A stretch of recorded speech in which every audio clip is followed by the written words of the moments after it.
Hello friends, मी Vishakha. Global online मराठीमध्ये आपल्या सर्वांचं स्वागत आहे. आजच्या व्हिडिओमध्ये आपण सावित्रीबाई फुले पुणे विद्यापीठ पेठ 2021 साठी रिसर्च मेथॉडॉलॉजी म्हणजे संशोधन कार्यप्रणाली या विषयाचा सब टॉपिक जो युनिट 8 चा आहे, स्टॅटिस्टिक्स इन सोशल सायन्स यावरचे एमसीक्यूज बघणार आहोत. त्याचा कन्सेप्ट आपण त्यामध्ये क्लिअर करणार आहोत एमसीक्यू थ्रू. जसे की आपण या video series through MCQ through आपल्या कन्सेप्ट क्लिअर करतोय, ज्या या पेठ एक्झामसाठी उपयुक्त असणार आहेत. आजचे आपलं 21वे लेक्चर आहे. याआधी आपले 20 लेक्चर्स कंप्लीट झालेले आहेत रिसर्च मेथॉडॉलॉजी या टॉपिक वरती. लेक्चर सुरू करण्यापूर्वी एक गोष्ट सांगायची आहे, जी सावित्रीबाई फुले पुणे विद्यापीठ पेठ 2021 ची जी एक्झाम आहे, त्या एक्झामला क्लिअर करण्यासाठी आमच्याकडे एक चांगला कोर्स तुमच्यासाठी आहे. आपल्याला माहिती आहे एक्झामसाठी 14 दिवस राहिलेले आहे. 22 ऑगस्टला ही एक्झाम आहे आणि त्या एक्झामला टार्गेट करत ही एक कंप्लीट कोर्स आम्ही घेऊन आलो आहोत रिसर्च मेथॉडॉलॉजी वरती. आपल्याला माहिती आहे 100 मार्कांचे पेपरपैकी 50 मार्क हे रिसर्च मेथॉडॉलॉजी वर येणार आहेत. त्यासाठीच हा कंप्लीट कोर्स आहे, ज्याच्यामध्ये तुम्हाला फुल सिलेबस व्हिडिओ लेक्चर्स मिळणार आहेत, फुल सिलेबस नोट्स मिळणार आहेत, 10 फुल सिलेबस टेस्ट सिरीज मिळणार आहेत रिसर्च मेथॉडॉलॉजी वरच्या, जेणेकरून याच्यावरती तुमचा खूप सराव होईल आणि येणाऱ्या पेट एक्झाम मध्ये तुम्ही यावरचे सगळे क्वेश्चन सॉल्व्ह करू शकणार आहात. कंप्लीट गायडन्स मिळणार आहे पीएचडी ऍडमिशन वरती. आणि हा कोर्स जॉईन करण्यासाठी फक्त दिलेल्या व्हॉट्सअप नंबरवरती मेसेज करायचा आहे. त्याची फीस फक्त 499 रुपये आहे. लवकरात लवकर कोर्स जॉईन करा, कारण एक्झामसाठी खूप कमी दिवस राहिलेले आहेत. आपले नोट्स आणि हे टेस्ट सिरीज सॉल्व्ह करून आपली एक्झामचा सराव झाला पाहिजे यासाठी. तर आज आपण युनिट 8 ला स्टार्ट करतोय. त्याच्यामध्ये स्टॅटिस्टिक्स आणि सोशल सायन्स याच्यामध्ये कुठले कुठले पॉइंट्स कव्हर करायचे आपल्याला ते बघूया. सुरुवातीला आहे टाइप्स ऑफ मेजरमेंट. हा एक पॉइंट आहे, ज्याच्यामध्ये nominal, ordinal and scale basics. Statistical techniques आहेत, त्याच्यामध्ये aggregation of data, totals, percentages, tabulation, univariate, cross tabulation, bivariate and multivariate data presentation. जे डेटा प्रेझेंटेशन हा वेगळा पॉइंट आहे. मल्टीव्हेरेट डेटा प्रेझेंटेशन त्याच्यामध्ये chart, graphs, bar graphs, bar chart, histogram, cluster bar chart, cluster histogram, pie chart, pyramid measures of central tendency. तर या ज्या काही गोष्टी आहेत आपण 10वी पर्यंत शिकलेलो आहे. बार ग्राफ किंवा बार चार्ट कसे असतात, हिस्टोग्राम कसे असतात, क्लस्टर हिस्टोग्राम कसे असतात, पाय चार्ट काय असतो हे आपल्याला माहिती आहे. त्याच्यानंतर पुढचे काय पॉइंट्स आहेत, तर averages, arithmetic mean, geometric mean, harmonic mean, median, mode, measures of dispersion, range, standard of deviation, variance, coefficient of variation, association आणि कोरिलेशन. हे जे सगळे पॉइंट्स आहेत, सब पॉइंट्स आहेत, हे आपल्याला या युनिट मध्ये कव्हर करायचे आहेत एमसीक्यू थ्रू. बघूयाचा पहिला प्रश्न काय आहे.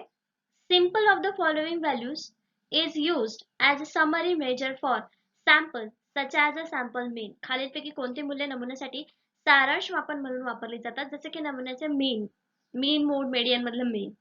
ऑप्शन्स आहेत पॉप्युलेशन पॅरामीटर्स, लोकसंख्या मापदंड, सॅम्पल पॅरामीटर्स, नमुना मापदंड, सॅम्पल स्टॅटिस्टिक्स, पॉप्युलेशन मीन, लोकसंख्या मीन. त्याचं करेक्ट आन्सर आहे सी, सॅम्पल स्टॅटिस्टिक्स. तर नमुना सांख्यिकी इथे का वापरली जाते, कारण आपल्याला प्रश्नामध्येच विचारले की अशी कोणती व्हॅल्यू तिथे यूज केली जाते समरी मेजर साठी, तर त्याला आपण सॅम्पल स्टॅटिस्टिक असं म्हणतो, नमुना सांख्यिकी म्हणतो.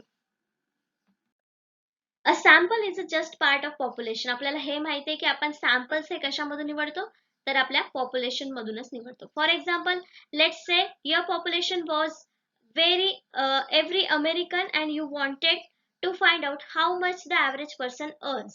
त्याच्यामध्ये आपल्याला एक्झाम्पल आपण घेतले की अमेरिकन लोकांचं पॉप्युलेशन आहे, त्याच्यामध्ये किती लोक हे अर्न करतायत म्हणजे कमवतायत.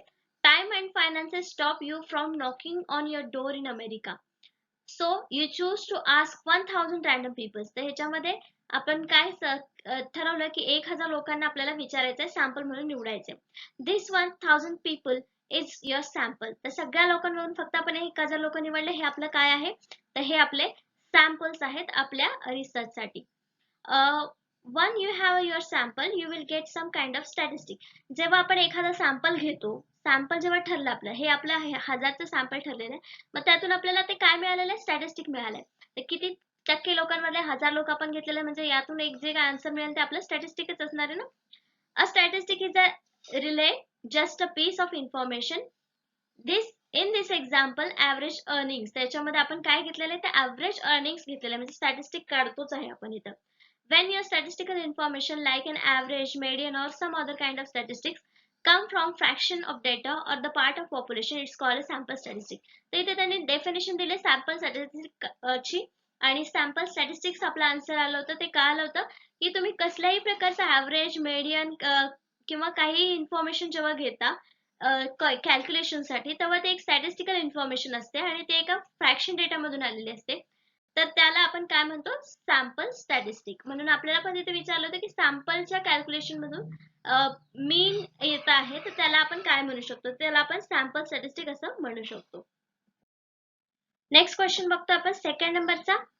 काय आहे ते क्वेश्चन आपला, which of the following is a branch of statistic. तर आपल्याला स्टॅटिस्टिक वरचेच क्वेश्चन बघायचा. आपला विषयाचा आहे स्टॅटिस्टिक्स, सोशल सायन्सेसशी रिलेटेड स्टॅटिस्टिक्सचा, आणि त्याच्यावरच एमसीक्यू आहे, which of the following is branch of statistic. खालीलपैकी कोणती सांख्यिकी शाखा आहे किंवा सांख्यिकीय अभ्यासाची शाखा आहे. ऑप्शन्स आहेत डिस्क्रिप्टिव्ह स्टॅटिस्टिक्स, इन्फेरेन्शियल स्टॅटिस्टिक्स अनुमानित आकडेवारी, इंडस्ट्री स्टॅटिस्टिक उद्योगाची आकडेवारी, बोथ ए अँड बी, ए आणि बी दोन्हीही. तर यापैकी करेक्ट आन्सर जे आहे ते आहे डिस्क्रिप्टिव्ह स्टॅटिस्टिक, म्हणजे वर्णनात्मक आकडेवारी देखील येऊ शकतं.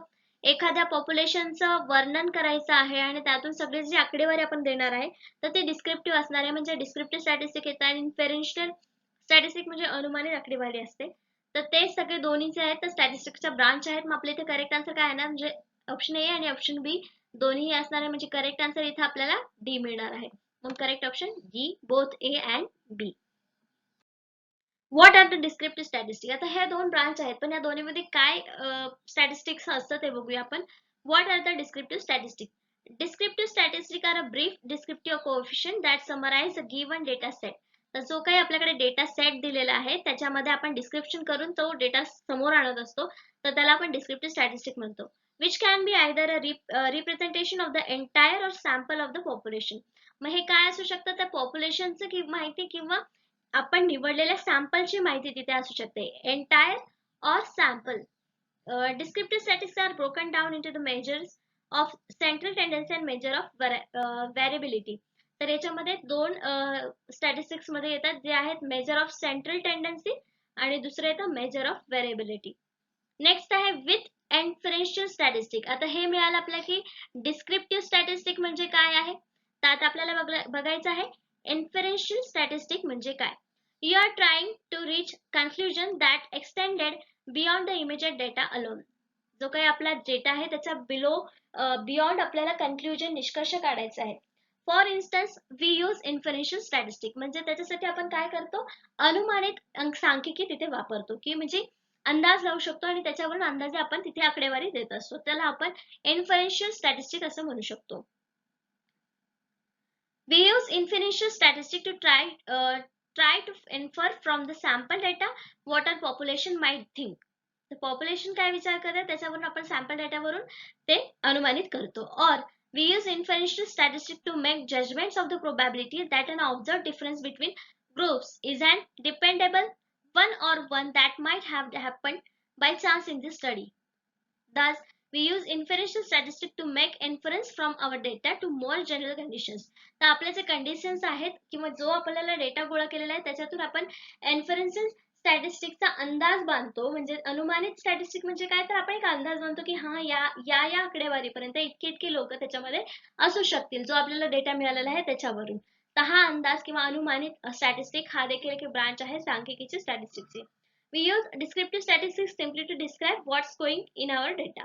तर मग जो डेटा आपण गोळा करतो तर त्याला आपण डिस्क्रिप्टिव्ह स्टॅटिस्टिक म्हणतो. दुसरं इन्फरेन्शियल स्टॅटिस्टिक म्हणजे काय, तर ते काही वेळेला कन्क्लुजन लवकर काढायचं असतं आपल्याला मिळालेल्या डेटाच्या पलीकडे, त्यावेळेस आपण या प्रकारचं स्टॅटिस्टिक यूज करत असतो. नेक्स्ट क्वेश्चन बघतोय थर्ड नंबरचा. The control charts and procedure of descriptive statistics which are used to enhance the procedure can be classified into which of these category. वर्णनात्मक आकडेवारीचे नियंत्रण चार्ट आणि कार्यपद्धती यांचा उपयोग प्रक्रिया वाढवण्यासाठी केला जातो. यापैकी कोणत्या श्रेणीमध्ये वर्गीकृत करता येईल. हे जे करायला सांगितलेलं आहे आपल्या आकडेवारीचा चार्ट, कार्यपद्धती, त्यांचा उपयोग वाढवण्यासाठीची प्रक्रिया, या सगळ्या गोष्टी कुठल्या गोष्टीमध्ये येतात ते आपल्याला सांगायचं आहे. ऑप्शन्स आहेत बिहेवियरल टूल्स, वर्तनाची साधने, सिरियल टूल्स, इंडस्ट्रियल स्टॅटिस्टिक्स आणि डी स्टॅटिस्टिकल टूल्स. तर मग आपण स्टॅटिस्टिक्सचा अभ्यास करतोय आणि डिस्क्रिप्टिव्ह स्टॅटिस्टिक विषय विचारलेला आहे, त्याच्यामध्ये आपण चांगल्या प्रकारे माहिती मांडण्यासाठी चार्ट्सचा उपयोग करतोय, वेगवेगळ्या गोष्टींचा वापर करतोय, मग त्याला काय म्हणणार आपण, हा सिंपल क्वेश्चन आहे. तर बिहेवियरचा तिथे अभ्यास नाही करत आहे आपण, सिरियलचा पण नाही करत आहे, इंडस्ट्रियल स्टॅटिस्टिक तर नाहीच ऑप्शन तिथे. मग आपण डिस्क्रिप्टिव्ह स्टॅटिस्टिक म्हणतोय म्हटल्यानंतर ते स्टॅटिस्टिकलच टूल असणार. कुठले स्टॅटिस्टिक असो, स्टॅटिस्टिकल टूल असणार आहे. म्हणून आपल्या इथे करेक्ट आन्सर काय असणार आहे, जी स्टॅटिस्टिकल टूल सांख्यिकीय साधनेमध्ये त्यांचा समावेश होणार आहे. म्हणून आपलं करेक्ट आन्सर इथे डी आलेलं आहे. The most well known statistical tools are, आता हे आपल्याला एक टूल होतं जे आपल्याला विचारलं होतं क्वेश्चन मध्ये. तर मेन कुठले कुठले आहेत अजून तिथे दिलेलं आहे, mean, the arithmetical average of numbers, median and mode, range, dispersion, नंतर आहे standard deviation, interquartile range, coefficient of variation etcetera. हे सगळे जे पॉइंट्स आहेत किंवा या ज्या गोष्टी आहेत ते आपल्या स्टॅटिस्टिकल टूल आहे, त्याच्यातून आपण जो डेटा मिळालेला आहे तो आपण एक्सप्लोर करत असतो किंवा एक्सप्लेन करण्यासाठी त्याची आपल्याला हेल्प होते. There are also software packages like SAS and SPSS which are useful in interpreting the result for a large sample size. तर ह्या गोष्टी आहेत आपल्याला छोट्या साईज मध्ये आपण रिझल्ट सांगू शकतो किंवा कॅल्क्युलेशन करू शकतो. पण मोठ्या सॅम्पल साईजला आपल्याला कॅल्क्युलेशन करण्यासाठी कशाची गरज असते, तर सॉफ्टवेअर पॅकेजेसची. मग ते कुठले कुठले आहेत, SAS, SPSS. कदाचित आपल्याला याच्यावरती क्वेश्चन येऊ शकेल की स्टॅटिस्टिकल सॅम्पल डेटा जो आहे तो आपला इंटरप्रेट करण्यासाठी कशाचा उपयोग केला जातो, तर सॉफ्टवेअरचा.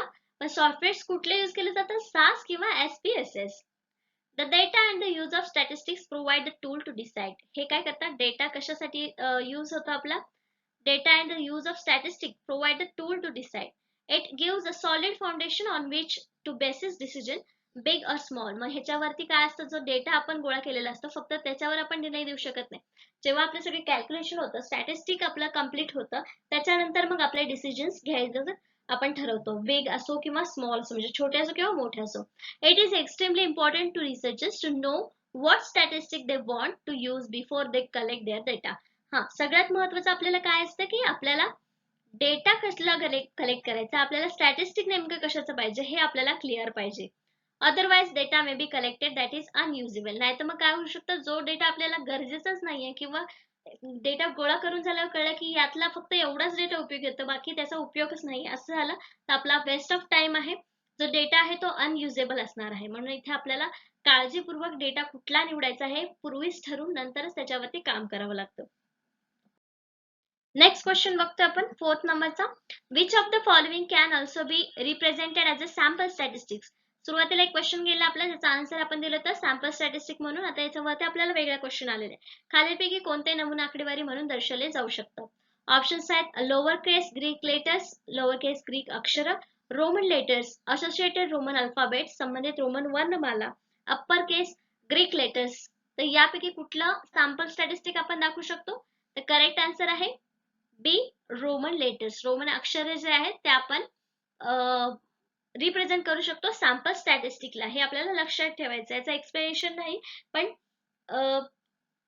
त्या ठिकाणी सॅम्पल स्टॅटिस्टिक दाखवण्यासाठी, रिप्रेझेंट करण्यासाठी याच अक्षरांचा वापर केला जातो, हे आपल्याला लक्षात ठेवायचं. Greek letter represents population parameter values, Roman letters presents sample values. Sample values represent करण्यासाठी यांचा वापर केला जातो. A Greek letter with a hat represent the estimate of population value from the sample, that is represents the true, हे चिन्ह आहे, represents the true population mean of x, while represents is estimate from the sample. हे जे आहेत हे चिन्ह, म्हणजे हे जे चिन्ह आहेत ते कशामधले आहेत, रोमन लेटर्स आहेत, त्यातून आपण ह्या सॅम्पल व्हॅल्यूज तिथे आपण मांडतो आणि अशा प्रकारे रिप्रेझेंट केलं जातं.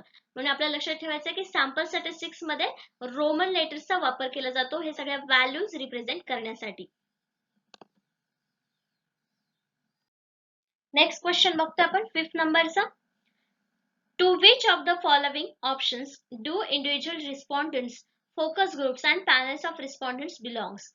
तिथे आपल्याला दिलेले खालीलपैकी कोणत्या पर्यायामध्ये वैयक्तिक प्रतिसादक, फोकस गट आणि प्रतिसादकर्त्यांचे पॅनल आहेत हे आपल्याला सांगायचे. ऑप्शन्स आहेत primary data sources, secondary data sources, item data sources and pointed data sources. तर आपण ह्याचा लास्ट लेक्चर मध्ये देखील अभ्यास केलेला आहे की हे जे गट आहेत ते कुठल्या सोर्स मध्ये येणार आहेत. वैयक्तिक प्रतिसादक, फोकस गट, आणि प्रतिसाद करते. पॅनल म्हणजे क्वेश्चन असू द्या, इंटरव्ह्यू असू द्या किंवा फोकस गट असू द्या. ते कशाचा असणार आहे? Primary data sources. म्हणजे इथं आपला करेक्ट आन्सर काय येणार आहे? ए, प्रायमरी डेटा सोर्सेस, प्राथमिक डेटा स्त्रोत याचं करेक्ट आन्सर असणार आहे. प्रायमरी डेटा सोर्सेस मध्ये आणखीन कुठल्या कुठल्या गोष्टी येतात? Autobiographies and memories. तर मेमरीज एखाद्या व्यक्तीच्या किंवा बायोग्राफीज या देखील प्रायमरी डेटा सोर्सेस आहेत. नंतर डायरीज, पर्सनल लेटर्स अँड करेस्पॉन्डन्स या पण गोष्टी त्याच्यामध्येच येतात. कधी कधी आपल्याला क्वेश्चन मध्ये हा ऑप्शन येऊन जातो आणि आपण विसरून जातो की डायरीज कुठल्या प्रकारचा सोर्स आहे, तर तो प्रायमरी डेटा सोर्स आहे. इंटरव्ह्यू, सर्वे अँड फील्डवर्क हे तर आपल्याला माहितीच आहे, हे आपल्याला पाठ झालेलं आहे की प्रायमरी डेटा सोर्सेस मध्येच येतात. Internet communication on email, blogs, listservs and news groups हे जे गोष्टी आहेत त्या सुद्धा प्रायमरी डेटा सोर्सेस मध्ये येतात. कारण ईमेल थ्रू देखील आपण इन्फॉर्मेशन कलेक्ट करू शकतो. म्हणजे जसं की आपण क्वेश्चन पाठवतो किंवा इंटरव्ह्यूचे क्वेश्चन्स पाठवतो, हे सगळ्या गोष्टी इंटरनेटवरून, ईमेल वरून देखील होऊ शकतात. म्हणजे हा पण आपला प्रायमरी डेटा सोर्स आहे. नंतर फोटोग्राफ्स, ड्रॉइंग्स अँड पोस्टर्स त्याच्यावरून जी माहिती मिळते ते देखील प्रायमरी डेटा सोर्स आहे. Works, works of arts and literature जे काय आहे म्हणजे साहित्य आणि कलेविषयीचं जे काम आहे ते सुद्धा आपलं प्रायमरी डेटा सोर्सेस मध्येच येतं. म्हणजे कसं फोटोग्राफ्स आणि ड्रॉइंग वरून आपण अंदाज लावू शकतो किंवा माहिती नवीन आपल्याला मिळते. मग हे सुद्धा आपण नवीनच माहिती गोळा करतो ना, म्हणून हे प्रायमरी डेटा सोर्सेस मध्ये इन्क्लूड केलेले आहेत. नेक्स्ट क्वेश्चन बघतो आपण 6 नंबरचा. What are the variable whose calculation is done according to the weight, height and the length known as?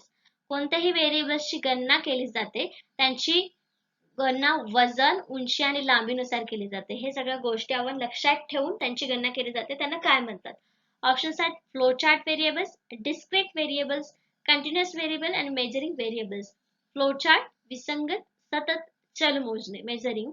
तर हे सगळे व्हेरिएबल्सचे प्रकार आहेत आणि त्यातला हा प्रकार कोणता आहे ज्याच्यामध्ये वजन, उंची आणि लांबीनुसार गणना केली जाते. तर याचं करेक्ट आन्सर आहे सी, कंटिन्युअस व्हेरिएबल. ते कसं आपल्याला पुढे चेक करायचं आहे, पण ह्याचं करेक्ट आन्सर मी तुम्हाला सांगते.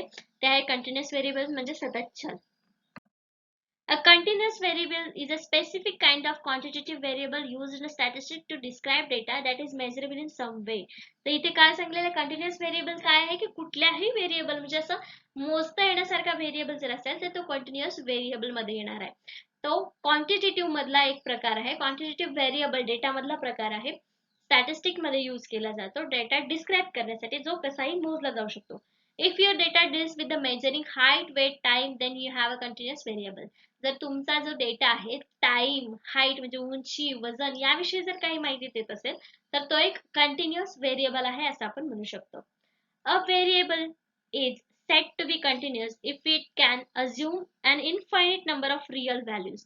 म्हणजे अ व्हेरिएबल जे कंटिन्युअस व्हेरिएबल अशा वेळेस सुद्धा उपयोगी केला जाऊ शकतो किंवा कन्सिडर केला जाऊ शकतो जेव्हा तिथे आपण अज्युम करतो की तो इनफायनाइट आहे किंवा नंबर ऑफ रिअल व्हॅल्यूज आहे, कुठलाही एक नंबर आहे, तेव्हा तो एक continuous variableच असतो. Example of continuous variable are distance, age, temperature. For example, the height of the student is a continuous variable because a student may be 1.6321748755. हे continuous variable आहे. इथे म्हणजे संपत नाही आहे, इनफायनाइट जरी असलं तरी हा एक नंबर आहे, म्हणून याला आपण कंटिन्युअस व्हेरिएबल असं इथे कन्सिडर करू शकतो. नेक्स्ट क्वेश्चन आपण बघतोय 7th नंबरचा.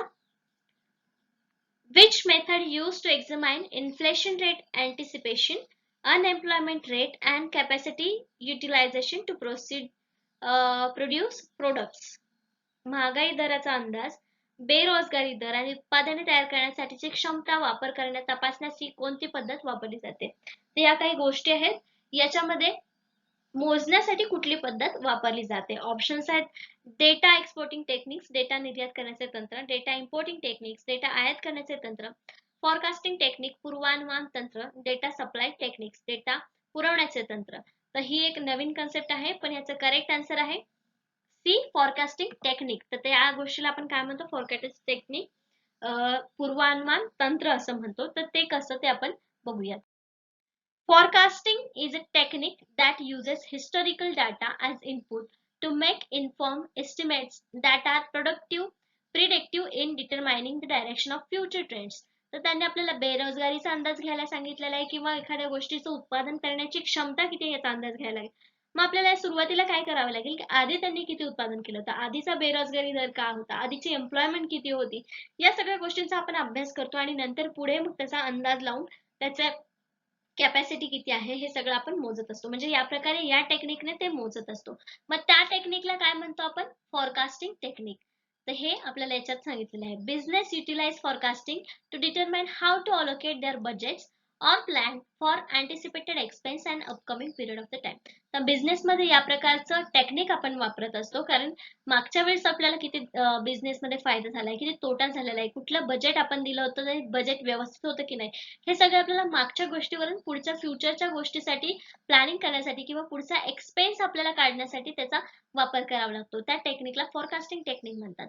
Forecasting is a method of making informed predictions by using historical data as a main input for determining the course of future trends. Future ट्रेंड्सचा कोर्स करण्यासाठी आपल्याला याचा अभ्यास करावा लागतो, या टेक्निकचा वापर करावा लागतो. Companies use forecasting for many different purposes such as anticipating future expenses, आणि तेच माहिती आपल्याला इथे पण दिलेली आहे की कंपनीचा एक्सपेन्स आणि प्लॅनिंग करण्यासाठी या प्रकारचं टेक्निक आपण यूज करत असतो. नेक्स्ट क्वेश्चन बघतो आपण 8 नंबरचा. Specialized process such as graphical and numerical methods are utilized in which of the following? Graphical आणि संख्यात्मक पद्धतीसारख्या विशेष प्रक्रिया खालीलपैकी कोणत्यामध्ये वापरल्या जातात? तर त्यांनी काय काय विचारलेलं आहे? ग्राफिकल, संख्यात्मक, ग्राफिकल आणि न्यूमरिकल गोष्टी किंवा मेथड्स ज्या आहेत ते कुठल्या प्रकारामध्ये खालीलपैकी कशामध्ये वापरल्या जातात? ऑप्शन्स आहेत educational statistics, descriptive statistics, business statistics आणि सोशल स्टॅटिस्टिक्स. तर वेगवेगळे सगळे स्टॅटिस्टिक्सचे प्रकार दिले. तर ग्राफिकल आणि संख्यात्मक, एज्युकेशन मध्ये संख्यात्मक येऊ शकतं, बिझनेस मध्ये संख्यात्मक येऊ शकतं, सोशल मध्ये ग्राफिकल येऊ शकतं, पण डिस्क्रिप्टिव्ह मध्ये या सगळ्याचा समावेश होऊ शकतो. म्हणजे आपला करेक्ट आन्सर इथे काय येणार आहे? बी, डिस्क्रिप्टिव्ह स्टॅटिस्टिक. डिस्क्रिप्टिव्ह स्टॅटिस्टिक मध्ये हे पण येऊ शकतं, हे पण येऊ शकतं आणि हे पण येऊ शकतं. म्हणून आपला करेक्ट आन्सर इथे बी आलेला आहे. सगळ्याचा समावेश याच्यामध्ये होतो. ग्राफिकल आणि संख्यात्मक पद्धतीचा यामध्ये वापर केला जातो. A descriptive statistic is a summary statistic that quantitatively describe and summarize features from the collection of information, while descriptive statistics is a process of using and analyzing those statistics. तर त्यांनी सांगितले की डिस्क्रिप्टिव्ह स्टॅटिस्टिक्स मध्ये काय येते? सगळी quantitative माहिती आपल्याला येते, डिस्क्राईब केलेली, समराइज केलेली, शॉर्ट केलेली, किंवा त्याचे फीचर्स काय असतील ते सगळी इन्फॉर्मेशन आपण डिस्क्रिप्टिव्ह स्टॅटिस्टिक्स मध्ये देऊन टाकतो. आणि डिस्क्रिप्टिव्ह स्टॅटिस्टिक्स ही एक प्रोसेस आहे आपला डेटा जो आहे, स्टॅटिस्टिक्स जे आहे ते विश्लेषण करण्याची. Descriptive statistics are used to describe the summarize the characteristics of sample or data set. जो डेटा सेट आहे, सॅम्पल आहे, त्याचं कॅरेक्टरिस्टिक्स, वैशिष्ट्य काय आहेत हे समराइज करणं किंवा डिस्क्राईब करणं, हे डिस्क्रिप्टिव्ह स्टॅटिस्टिक्सचं काम आहे. समराइज करणं किंवा डिस्क्राईब करणं. Such as variables means, standard deviation for or frequency, inferential statistic. This type of statistic can help us understand the collection proportions of the element of the data sample. हे काय आपल्याला मदत करतात? तर data samples जे आहेत त्याचे proportion समजण्यासाठी मदत करतं डिस्क्रिप्टिव्ह स्टॅटिस्टिक्स. नेक्स्ट क्वेश्चन आहे 9th नंबरचा. What is the scale applied in statistic which imparts difference of magnitude and proportions is consider as.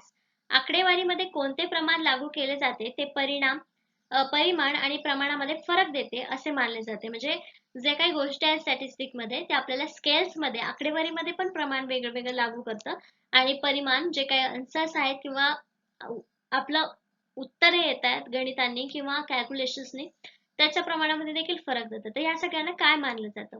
Options आहेत एक्सपोनेन्शियल स्केल, घातांक प्रमाण, गुडनेस स्केल, चांगुलपणाचे प्रमाण, रेशिओ स्केल आणि सॅटिस्फॅक्टरी स्केल. तर हे सगळ्या जे गोष्टी आहेत, एक्सपोनेन्शियल स्केल, गुडनेस स्केल आणि सॅटिस्फॅक्टरी स्केल, हे आपण रिलेटेड टू सोशल सायन्सेस किंवा सोशल सब्जेक्ट, सोशल रिसर्चशी रिलेटेड करू शकतो.